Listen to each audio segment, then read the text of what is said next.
Okay, so are we ready? Okay. Ready. Hi, everyone. I am Lorianne. I am that gal from Milton, Ontario, Canada, and I'm with... I am that guy. I am Roy Miller from Dallas, Texas, and we'd like to welcome you to our Lift Your Story podcast. Really pleased to have... I'm going to go through this and I'm going to read a little bit because I need to know exactly how to say this properly. But Martina Coogan, I hope I said that right. Is your last name properly? Yes. Okay.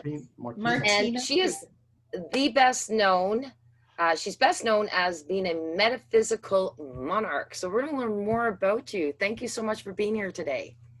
Thank you. Thank you so much for allowing me this opportunity to be on your podcast today. Yes, I am best known as the Metaphysical Monarch. And for the past 20 years, I have been teaching ancient lineage healings and tools of power, which brings balance to the human energy field, to the mental body, the emotional body. And I specialize in empowering people to achieve inner peace and self-mastery. So I have to ask you, you're from Ireland, correct?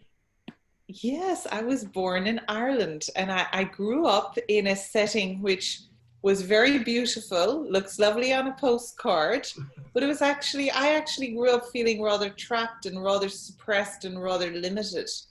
And I had this deep desire that I wanted to live a different life.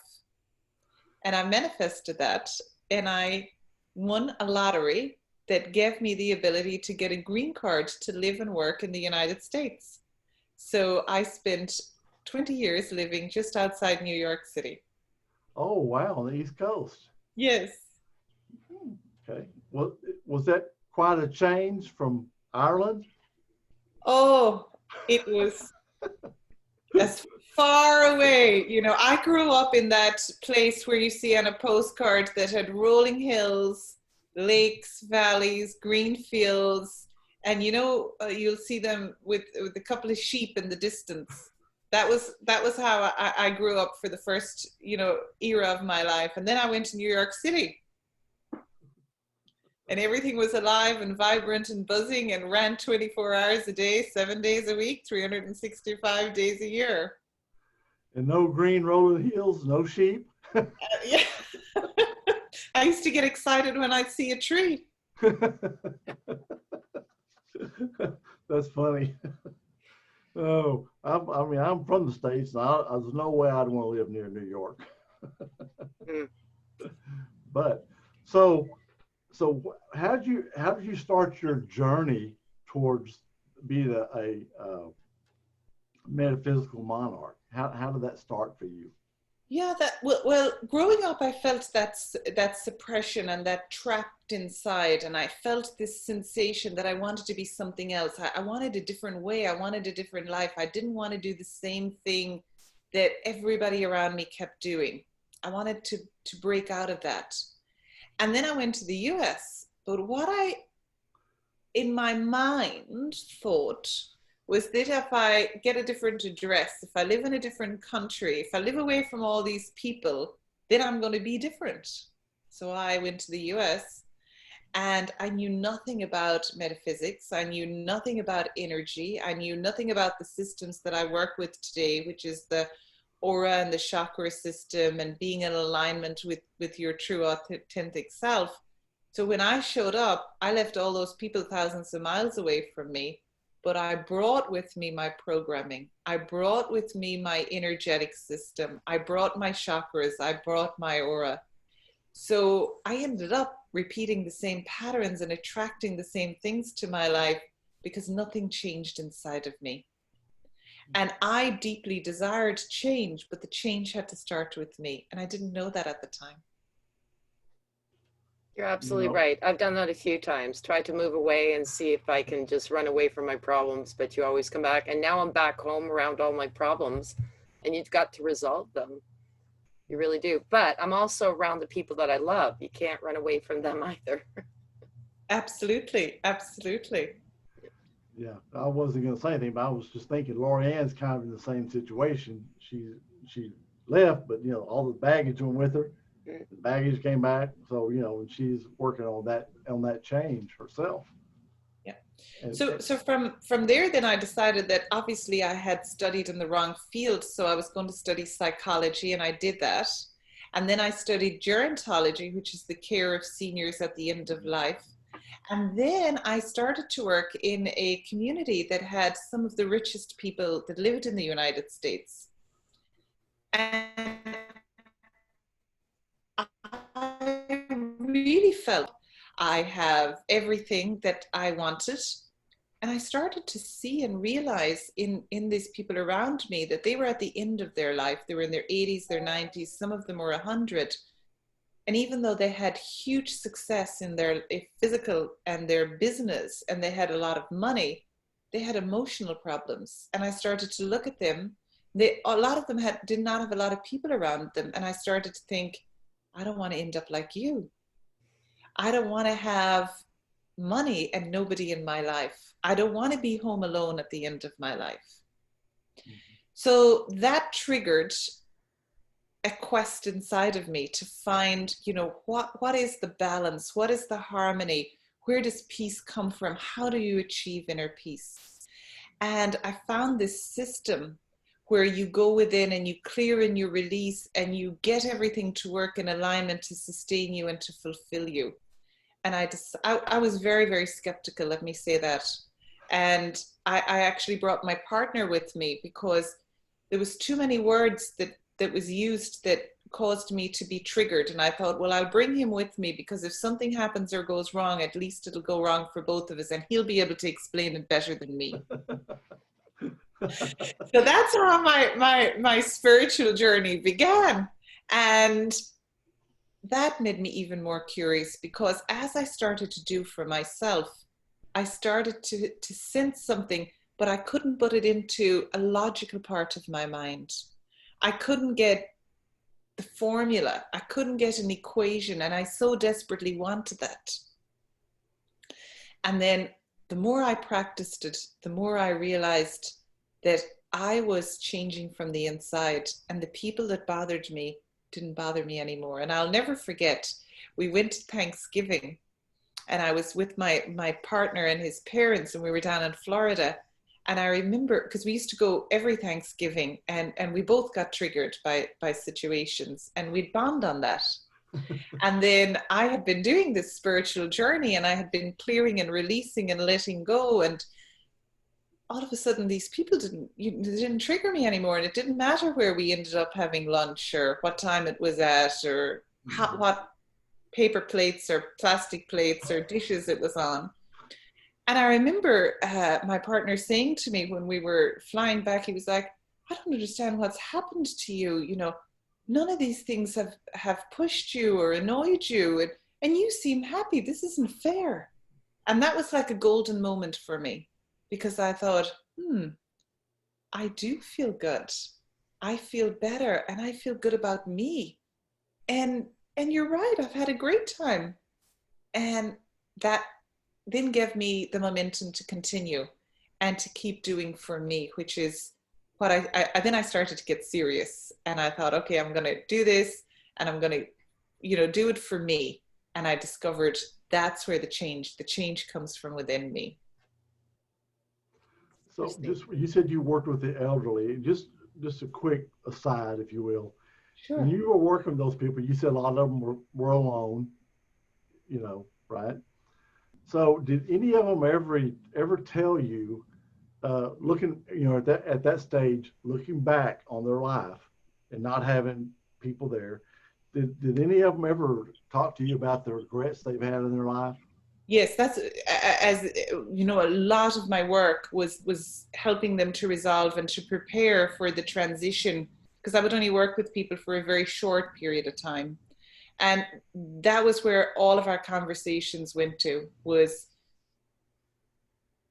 the small things become the huge things. Yeah.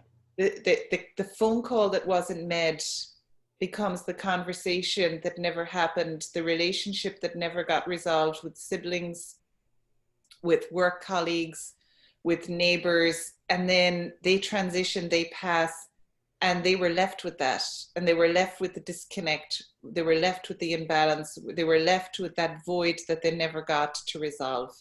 And people carry that, and that's a burden, and it gets heavy. So the one thing that, you know, consistently my clients would tell me is, you know, you resolve everything because you don't want to carry anything from the past. And it is so, so true. Because whatever needs to be said, it's better to say it,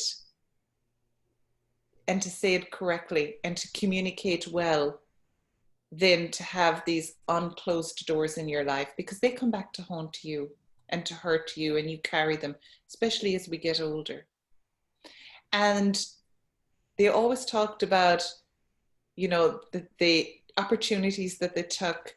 It was always the things in life. It wasn't about business. It was that they took the 3 weeks vacation. It was that they took the last $50 and they did this over a holiday. It was that they drove cross country, that they invited the girl out, that they invited the guy out.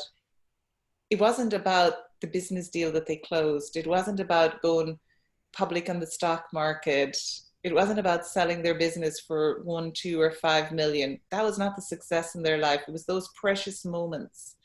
And it's very interesting because I've been reflecting myself personally on this as we went into lockdown, because that's what, you know, has really helped support me as I'm here in, you know, in lockdown in my life.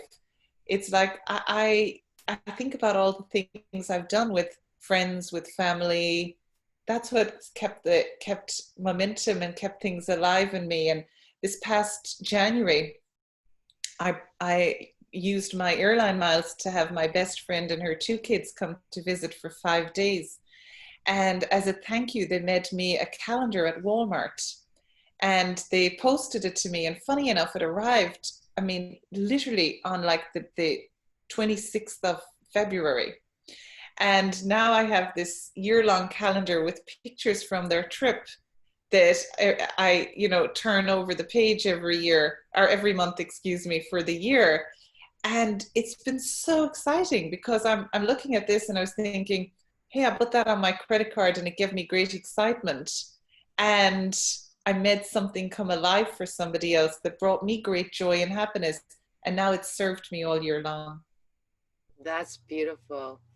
I know that that is a really big thing. The smallest things in the world mean so much to so many people.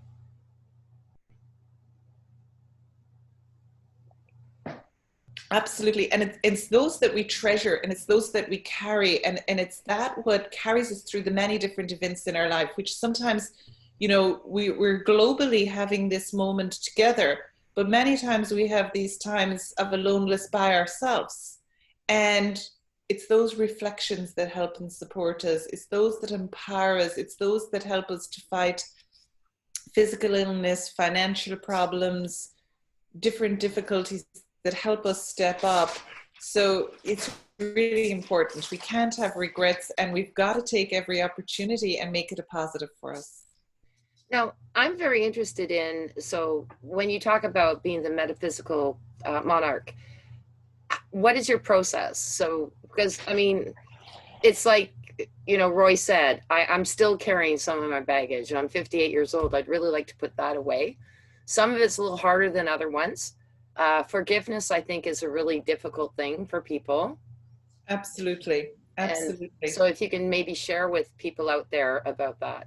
Sure, absolutely. So when I show up and I meet somebody, I present myself to them, whether it's I'm going on a date, whether somebody's invited me to their home, whether I've been invited to a business meeting, whether I'm going to meet somebody in a business adventure. They meet all of me. What does that mean? It means they meet my present moment. I'm here right now, but they also meet anything that I'm carrying from my past and any fears from my future. And these are all held within a system that we call an energetic system. Our aura, the first encounter we have with somebody is our aura. And when our aura comes together, it either attracts or it rejects. We attract positivity and we push away negativity. That means that if I'm carrying an anger or a resentment or a fear or a hardship, it's going to show up as a weight, it's going to show up as a negative, and it's going to push people away. My chakra system aligns me to who I am within me, physically and spiritually. If it's open and flowing, then I'm in flow and everything is moving and in flow with me. If one is shut and some are open and they're open at all different levels, then I can be misconnecting. I can be pushing and pulling at the same time. We meet somebody. If I'm going to interview somebody, I meet them. I don't come home and when I'm cooking dinner, say to my partner, oh, you know, their chakras were out of alignment and they had negativity from their past and they had some fear. I don't. I come home and I say, yeah, they just didn't have the right vibe, so I'm going to do more interviews. That's what the majority of people will say. But what we're actually doing is we're reviewing each other's aura and chakras and deciding if we're in alignment or we're not in alignment. If we're in alignment, we come together. If we're not, we move apart. Now, that works in a hiring and a dating situation, in a family situation, in a housing situation. If somebody else is doing the hiring and we're working in that, then it doesn't work that easily, because what if all of a sudden I'm sitting next to somebody for 8 hours or I'm working on a project for 6 months and we're not compatible energetically, we're conflicting. I need to resolve from inside of me so I have no triggers. I need to release from inside of me so I'm carrying the day, so I can be open and receptive, so I can perceive. If we watch children, children are clean and clear. When you look at a child and they're 2.5, 3, they come into a room, they use all their senses to perceive. They check you out energetically. They decide to come to you or to move away from you. They get closer to their parent or whoever is watching over them, and they move around them, or they come out and they present themselves. They're in that present expression. As we get older, we suppress that. We get to a place, and that's where when clients come to me, they get to a point where they can't even sense themselves. And then they can't sense other people. So they're making poor decisions for themselves all the time. And they're not happy inside. So can you give us just a little bit of an idea of how you transitioned that? You were talking about the chakra, and I did for a while. I lived in Reno, Nevada, and so I understand partially what you're talking about. But interestingly enough, when you're meeting with your clients, what is your process of helping them release these or put them into a box somewhere where they're not going to? Yeah, we're going to release. We want to get them out so that we have nothing that we're carrying to hurt me or to hurt others. Yeah. So when somebody comes for, like an example, a core release session, they will come and I'm doing that over Zoom. Some of my sessions I can do online, some I cannot. So this particular one I can do, you know, you come on and they present themselves and they tell me, and then we go back and we find where that break is. It's like, I always say, it's like I'm knitting a sweater. And if you drop the stitch, you know, you can be knitting quite a bit before you realize that stitch, you don't notice. And that's what it's like in our lives. We don't notice that this is out of alignment until we go further on. And what I do, what my specialty is I help the person to identify that. I resolve that for them. And I help them to release it safely so that they don't carry it for themselves. So they don't continuously keep this pattern in their life, so that they don't keep attracting it and they don't keep moving people away because of it. And then, you know, I coach them through that. That's beautiful. I love your story about being in a situation, because I know that sometimes we feel we have to be somewhere and we don't really like to be somewhere. But if you can release that and show up and enjoy the moment, which is what sounds like what came out of you, that's really important for a lot of people. I tend to be a little bit OCD sometimes, and it's on my time, and, you know, probably why I'm not married anymore. But a lot of us are like that. You know, we don't like to be forced out of this situation or being told to do something. when somebody tells you you should do this, it's probably the worst thing that somebody can tell you. There's different ways of presenting it. But at the same time, to be able to release that and saying, hey, you know what, I'm going to go and I'm going to enjoy myself. A lot of times it's the anticipation anyway. Absolutely. Right? And the more that we release that, and then we're able to, then what I coach people is to get into that place every day where they release and they let go. They bring themselves into the state of presence and of stillness and of mindfulness. Nice. And from there, they're able to see, and it's, you know, then it becomes a whole other, they're like able to observe themselves within their own story. And then it's not emotional, because it's when we're emotional, we hurt ourselves and we hurt others. We discharge that out. And then it becomes exciting. You know, it's like my client called me up today and she said, I want to book a session. I'm really excited because I just discovered this. On a Zoom call this weekend, I realized this, and now I want to get rid of it. So there was no fear or upsetment, and it was like, it was an excitement. Oh, I just saw this and I want to remove it. Can we book a session for next week? Because then we get to that place, because what I find is that a lot of people get really scared of emotion and emotional expression. And when they experience any level of an emotion, they shut themselves down and then they stay shut. Absolutely. They're not going to want to reach out because they feel that that's a weakness to reach out. Yes. And then that becomes their limitation, and they hurt themselves. I did that for part of my life, so I can identify with it. Nice. But they're just limiting themselves and limiting their opportunity to be happy within themselves and to have that inner peace. Because for us to get to a place to have inner peace, we've got to be in the flow. And to be in the flow, we've got to have everything open and moving, and we can't shut ourselves down. So it's really worth it. This will lead us to the name of your business. And I mean, you know, Roy was talking about this, the Metaphysical Monarch. And we asked, is it monarch as far as queen, or is it the butterfly? And you said something beautiful. You said, yes, it's got to do with regal and that side of it, but definitely a butterfly too, because you're transitioning people, you're making them come out of their cocoon to be able to get their wings and fly, right? Absolutely. To have that self-freedom, and that's so empowering. And once we have that freedom, then we can move into the royalty of who we are. Then we can bring in our unique expression, and we can enjoy the beauty of ourselves. And that's where we can be in that state of total love and beauty and acceptance of self. And then we see the beauty in others, and we see the love in others. And then that's when we can go into that place and we can say, you know, namaste, and we honor the being within ourselves and in others. And then when we're in that royal state of being and we're seeing the divinity in each other, we don't feel the need to argue. We don't feel the need to compete. We unify. And that's where my motivation and my mission is to help people to be able to release that negativity, the limitation, the burdens, and to move into that place of love and beauty and royalty and live in the divine expression of who you truly are. Beautiful. Now, Martina, where can people find you? I really appreciate you being here, and there's so much here, and looking forward to people hearing your story, but let us know.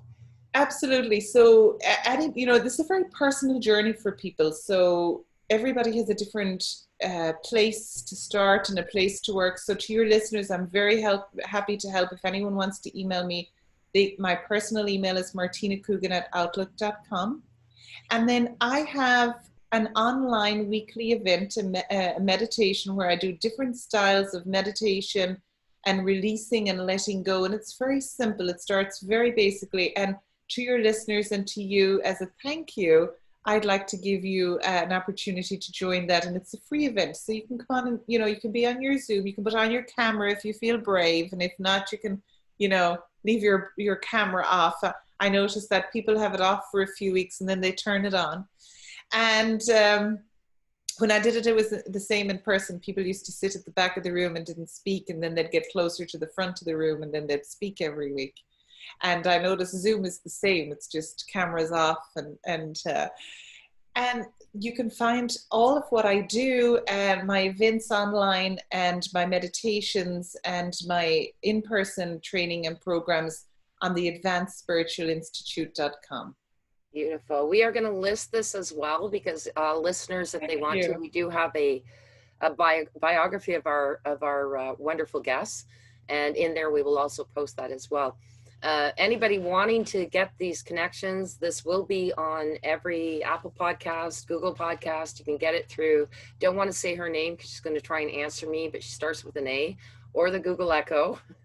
You just asked Lift Your Story podcast. And we also are on LinkedIn, where we come up with Lift. We're also on LinkedIn, Instagram, Facebook, and Twitter. So please check us out, Lift Your Story, or I am that gal _com for the Instagram and the Twitter. And we really appreciate you being here, and thank you so much. And wonderful from England. We love international. This is what we're all about. Thank you both so much. Oh, you're so welcome. All right, and everybody have a great day. Thanks again, Martina. Take care, everyone. Bye.